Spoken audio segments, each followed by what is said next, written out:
ये जो मन है ना, ये भगवान ने इसकी रचना की है।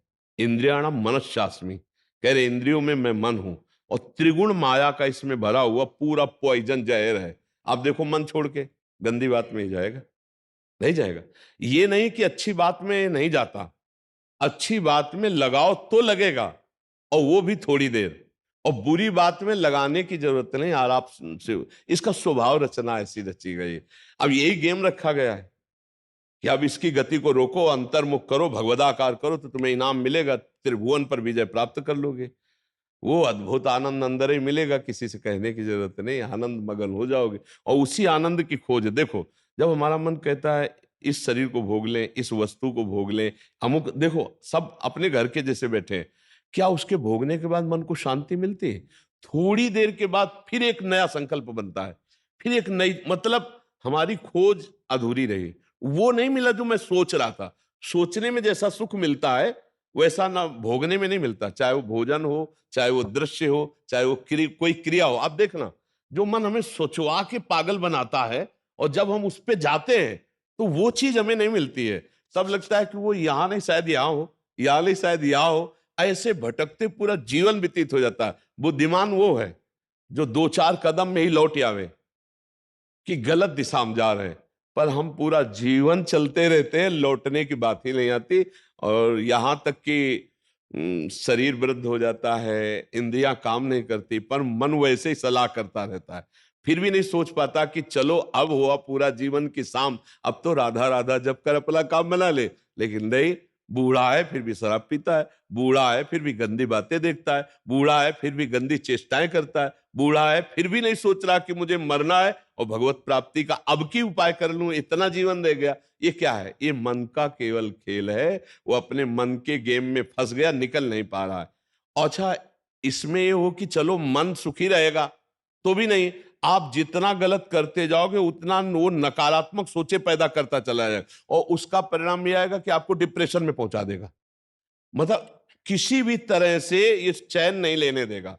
तो इसको लाना तो भगवान की शरण में पड़ेगा, तभी शांति मिलेगी, तभी सुख। बहुत गंदा, बहुत गंदा, बहुत नीच है ये, और ये बहुत उत्तम है।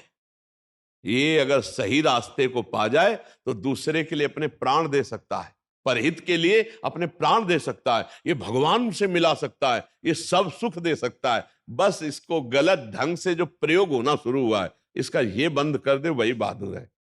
देखो, विरक्त मार्ग एक अलग होता है, लेकिन गृहस्थी में तो एक धर्मपूर्वक विषय सेवन की मर्यादा है ना। तो आप धर्मपूर्वक देख लो।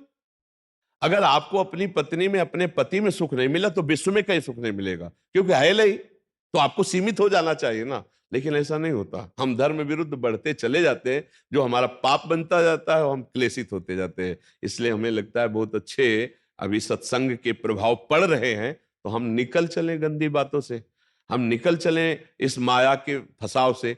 नहीं तो धोखा ही धोखा, पूरी जिंदगी व्यतीत हो जाती है। भोगते भोगते हर इंद्रियां सब नष्ट होती जा रहे, फिर भी भोग इच्छा, ये है क्या? समझो ना, पूरा जीवन हमको बेवकूफ बनाया जा रहा है।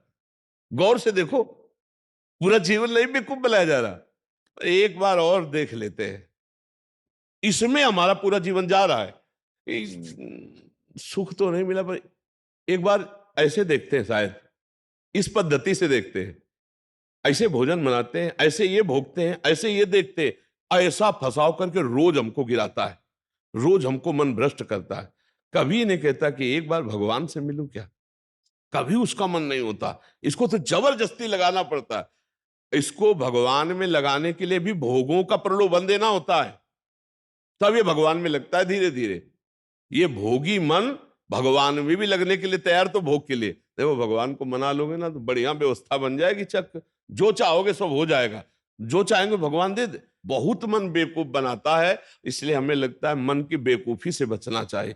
एक आया था भगतला, उसने कहा भगवान से मैं भजन करूंगा, सब करूंगा, लेकिन 1 लाख सुंदरियां स्त्रियां चाहिए। अब गजब का दिल है तेरा, गजब का दिल है यार। जिनके एक है ना, तो वो कभी कभी एकांत में ऐसे बैठ के बैठते हैं। तो इसीलिए मल की कहीं में मत रखो, ये बहुत बड़ा भूत है, ये परेशान कर देगा, नष्ट कर देगा। इसे सतमार्ग में लाओ, भगवत मार्ग में लाओ, तभी आनंद की। इसकी केवल चाल है, ये नहीं ये नहीं ये, और है कहीं नहीं। पक्का समझ लीजिए। ये हमारे को भ्रम पैदा करता, कुछ नहीं, कुछ नहीं है। नाम जप करो, सत्संग करो, धर्म पूर्वक विषय भोगो, हम मना नहीं करते। एक उसे सीमा में रख के भोगो धर्म में, तो उससे क्या होगा, तुम्हें घृणा हो जाएगी। धर्म पूर्वक विषय भोगने से घृणा हो जाती है कि यार, और जो ये व्यसन करके और फिर इधर उधर मन, तो पाप के कारण बुद्धि ठीक निर्णय नहीं देती और बुढ़ापे तक पापाचरण, फिर दुर्गति को प्राप्त होते हैं। अभी समय है, अभी मन को समझा लो, मन को समझ। यही 5 भोग हैं, शब्द, स्पर्श, रूप, रस, गंध। इसी में मनुष्य फंसा है और इन्हीं भोगों से हमारी दुर्गति हो जाती है। बोलो अभी तक, फाइनल में अगर बोला जाए तो अभी तक क्या है अपने पास? कोई अनुभव है क्या? बस एक ही है कि एक बार और चांस मिल जाए, बस किसी भी विषय का, मतलब किसी भी विषय का। मन में हर बार ये था कि अब की बार, लेकिन कभी अब की बार पूरी ही नहीं हुआ। तो इसको रोकना जरूरी है कि भजन, साधन, धर्म पूर्वक विषय सेवन और समाज की सेवा। एक कभी एक बार ऐसा करके देखना, कोई बूढ़ा ऐसा भूखा प्यासा फुटपाथ में पड़ा हो और उसको कभी अपने घर लाना, नहलाना, धुलाना, कपड़े पहनाना और भोजन पवाना। फिर वो जब तुम्हारी तरफ देखेगा तो तुम्हें जो सुख होगा वो जिंदगी में किसी भी भोग में नहीं मिला होगा। आप लिख लेना हमारी बात। कभी कोई बीमारी से तड़प रहा हो, किसी के सेवा का वहां कोई अवसर नहीं है, और आप सेवा का अवसर देकर उसे आप स्वस्थ करो, आप अस्पताल ले जाओ, फिर जो आपको सुख मिलेगा हम आपको कैसे बताएं। वो भगवान का आशीर्वाद होता है। जब कोई बूढ़ा, कोई बीमार, कोई असहाय, और जब आप उसकी सहायता करते हो तो उसके हृदय से जो आशीर्वाद, वो सुख जो मिलता है।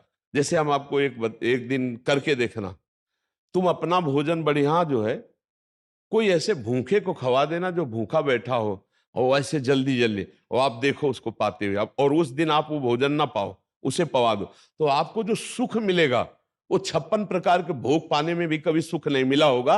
वो सुख परहित करने से, दूसरे को सुख पहुंचाने से जो हृदय शीतल होता है, वो कभी किसी से नहीं होता।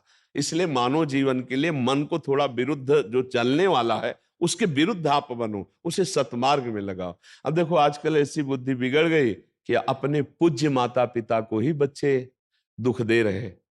डंडा थप्पड़ मारना, क्या यार, आज के जवान अपने माता पिता के साथ ऐसा व्यवहार करते हैं। अगर थोड़ा भी अध्यात्म से जुड़े होते तो मुझे लगता है शायद ऐसा नहीं करते। नहीं ना, धर्म से जुड़े होते, अध्यात्म से जुड़े होते, ऐसे माता पिता तो भगवान होते हैं। उनकी आंखें नहीं, उनको नहलाओ धुलाओ, किसी मंदिर जाने की और जरूरत नहीं, उनको भोग लगाओ, उनको पवाओ, उनका जो आशीर्वाद है लोक परलोक तुम्हारा सब बना देगा। लेकिन जब अध्यात्म से नहीं जुड़े तो लगता है कौन इनको, तो हाँ, ये क्या है? ये है मन का वो पापी मन। देखो कैसे पाप कराता है, कैसे निगेटिव चलाता है कि अब ऐसे पुत्रों की क्या दुर्गति होगी। तो कभी अगर ऐसा ऐसा अवसर किसी को मिले कि कोई फुटपाथ में ऐसे तड़प रहा हो, तो आपको जरूर लगेगा कि काहे को बोझा ले, लेकिन आप उसका अगर बोझा ले लिए तो भगवान तुम्हारा बोझा ले लेंगे। जन्म जन्मांतरों के पाप नष्ट हो जाते हैं जब ऐसे दीन दुखी आशीर्वाद देते ना, उसे भगवान का आशीर्वाद समझना है। और जब माता पिता अंदर से साप देते ना कि भोगोगे, तो फिर भगवान भी नहीं टाल पाते, फिर भोगना पड़ता है। इसलिए धर्म से चलो, किसी का अपराध मत करो, गंदी बातों में मन को न जाने दो, खूब नाम जप करो, यही मनुष्य जीवन का लाभ लो। मनुष्य जीवन एक दिव्य जीवन है, इसका एक दिव्यता का लाभ है। यार देखो, अगर हम ना चाहे तो पूरी बाजार से निकल जाए कोई सामान, दुकान की आके हमारी लिपट थोड़ी जाती है। हम जहाँ खड़े होंगे, जहाँ खरीदेंगे, वही जो वस्तु हमें मिलेगी। तो अगर हम निश्चय कर लिया कि मुझे मांस नहीं खाना, मुझे शराब नहीं पीना, मुझे पराई माता बहनों की तरफ गंदी दृष्टि नहीं करनी, तो मुझे कौन गिरा देगा? आप सोचो, हमारे निश्चय में कमजोरी, तभी हम डरते हैं कि कहीं गिर ना जाए। ऐसे कैसे? हाँ, कुछ कमियां ऐसी होती हैं जिससे अहंकार का नाश किया जाता है। जैसे आवाज आता है ना कि हम जितेंद्री, हम ऐसे, और भगवान को अहंकार पसंद नहीं, तो छोड़ देते हैं। देखो जितेंद्रियता करके, तब जब रोता है कि प्रभु मैं तो नीच किसी काबिल नहीं, तब भगवान फिर उठा लेते हैं। नाम जब करो, तब मजबूत ब्रेक लग जाएगी। कोई कैसे गिरा सकता है? कैसे गिरा सकता है?